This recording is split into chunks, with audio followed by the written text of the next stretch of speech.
ছিল ছোট্ট এক গ্রাম, যার চারপাশ দিয়ে বয়ে যেত এক নদী। সেই নদীতে থাকতো একদল হাঁস। তাদের মধ্যে ছিল একটি খুব চালাক হাঁস, যার নাম ছিল পুটু। পুটু দেখতে অন্য হাঁসেদের মতোই সাদা ধবধবে, কিন্তু বুদ্ধি ছিল তার প্রখর। একদিন নদীর ধারে এক শেয়াল এসে হাজির হলো। শেয়ালটি ছিল খুব ক্ষুধার্ত এবং হাঁসগুলোকে ধরার ফন্দি আঁটছিল। বাকি হাঁসগুলো শেয়ালকে দেখে ভয় পেয়ে কাঁপছিল, কিন্তু পুটু ভয় না পেয়ে সে দ্রুত একটি বুদ্ধি বের করলো। শেয়াল যখন খুব কাছাকাছি এলো, পুটু তখন সবার সামনে এগিয়ে গিয়ে এমন ভাব করলো যেন সে খুব অসুস্থ।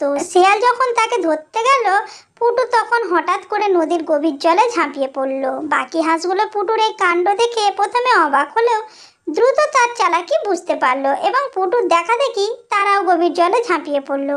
শেয়াল সাঁতার জানতো না, তাই নদীর গভীর জলে নামতে পারলো না, তাকে খালি হাতে ফিরে যেতে হলো। সেই দিন থেকে বাকি হাঁসগুলো পুটুকে তাদের নেতা বলে মেনে নিল এবং পুটুর বুদ্ধির তারিফ করতে লাগলো।